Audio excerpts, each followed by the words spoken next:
This is a plea to all the game masters out there, the ones who have to make non-player characters to populate their world. As far as you can, I find it always creates better NPCs if you make them non-consequentialists, at least to some extent.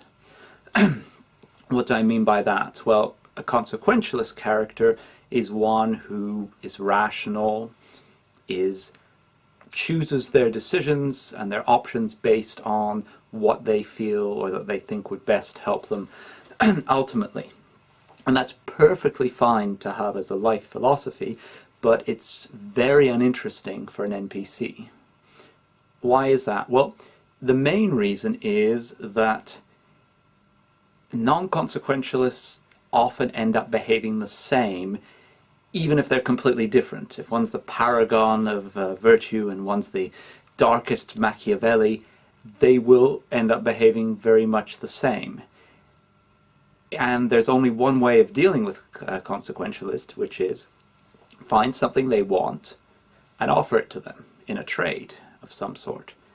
Now, this might be a real trade. Here, take this priceless gem and give me that useful sword. Or it might be take this priceless gem and give me back my wife. Or it might even be give me that priceless gem and I'll stop hitting you. In all cases, just all you have to do is find a deal that they will find advantageous, propose it to them, and they will take it. And that is an uninteresting way of interacting with characters. It doesn't bring out their personality to any large extent.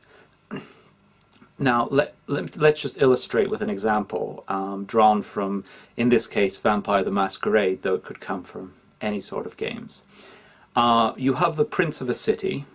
So your players are in the Bruja clan, and quite unruly clan, and their city is run by a prince of a different clan, and the whole city is under attack from the Sabbat, from another group of vampires. And the prince of the city does not want to deal with Brujas at all. His sire told him not to do it, his grandsire there, it's his tradition, he won't deal with Brujas. Now, if the prince, and generally this is played in two ways. Either the prince is a consequentialist or the prince is an idiot. If the prince is an idiot, his failure to deal with Brujas is just another sign of his complete incompetence at defending his city. How did this guy get prince in the first place? And he's not going to be a prince long. If he's a consequentialist, then he'll do it as a sort of Machiavelli manipulator. He'll pretend not to deal with this hated clan, but actually will deal with them secretly and then maybe claim the credit at the end of it.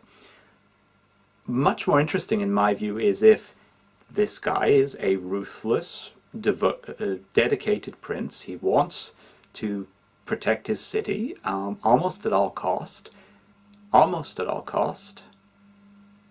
but dealing with Brujas is just something he will not do.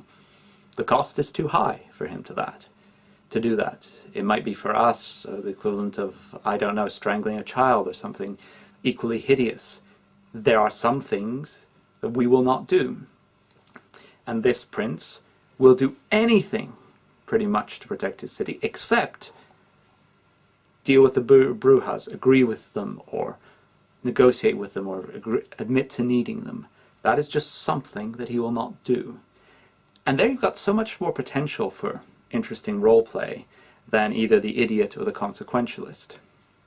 So non-consequentialists you can do a lot with, like, I don't know, say a great aunt who is supportive, helpful, good, but you make one off-color joke in her presence and things will never really be the same again. You can't undo that. That's the sort of thing that you get with non-consequentialist characters. There are certain things that you can't undo.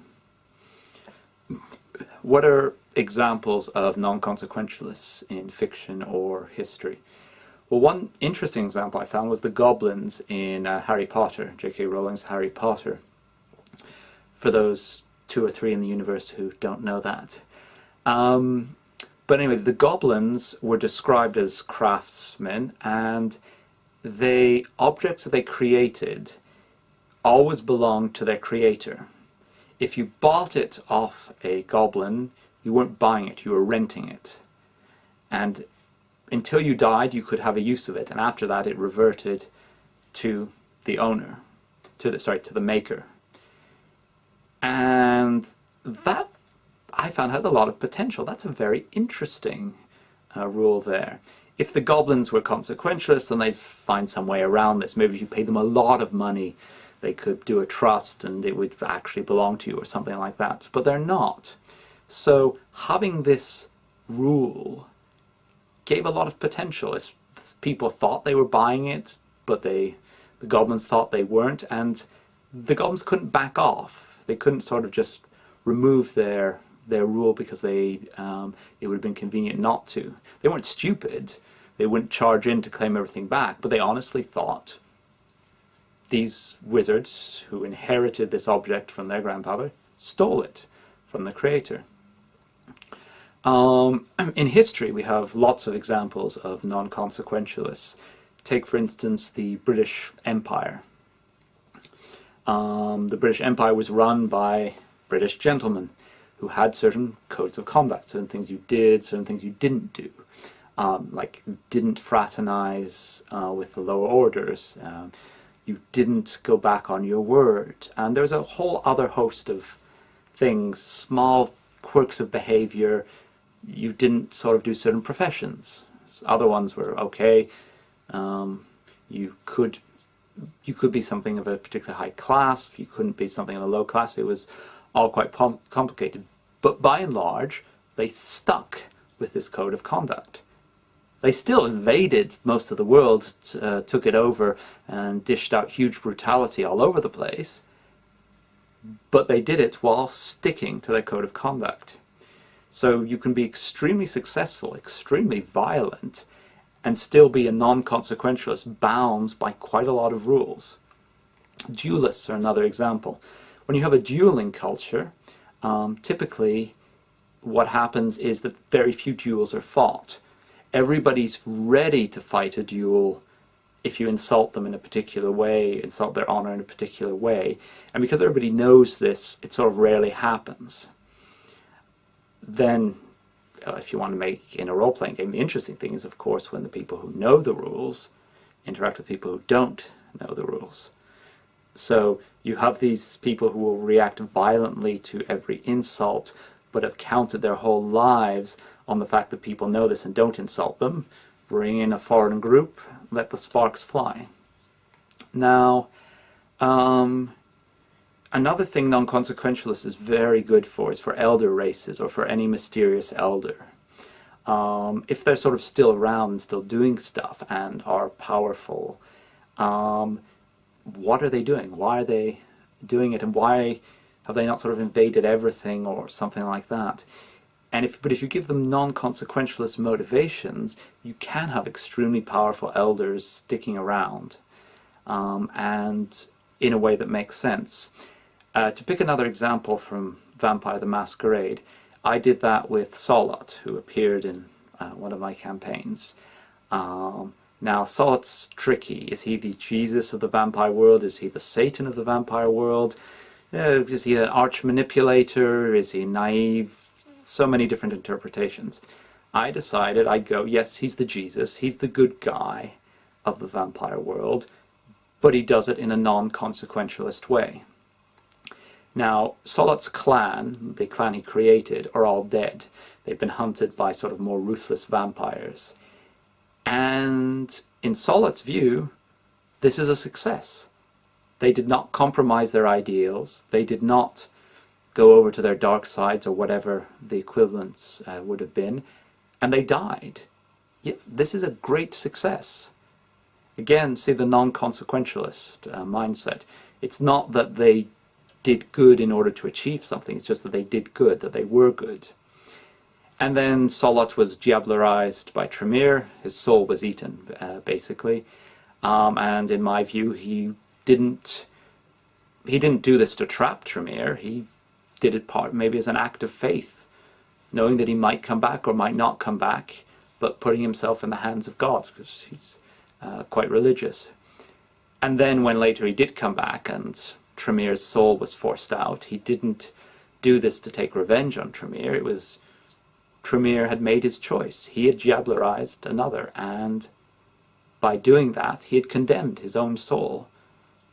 It was the judgment of God that Saul had happened to be inflicting. And later on, when he's going in the world and being all mysterious, what is he doing? Well, what if he's just helping certain vampires to achieve positive states, to achieve goodness within themselves? A bit indirectly. You can't force them to become good. But he's doing it, again, in a non-consequentialist way. He's not got his eyes on the big prize. So bringing immense power to bear in ways that would be described as extremely short-sighted. Anyway, that was just an example, but I feel the potential for non-consequentialist characters in role-playing game is immense and untapped. And the next time you have your NPC and you're just about to have him say to the players who've done some cunning political ploy against him, and they're just about him to say, yes, that's reasonable, or I must concede that, or it is in my advantage to concede that, think, maybe no. Maybe this character says no. It's in his advantage to say yes, and he still says no.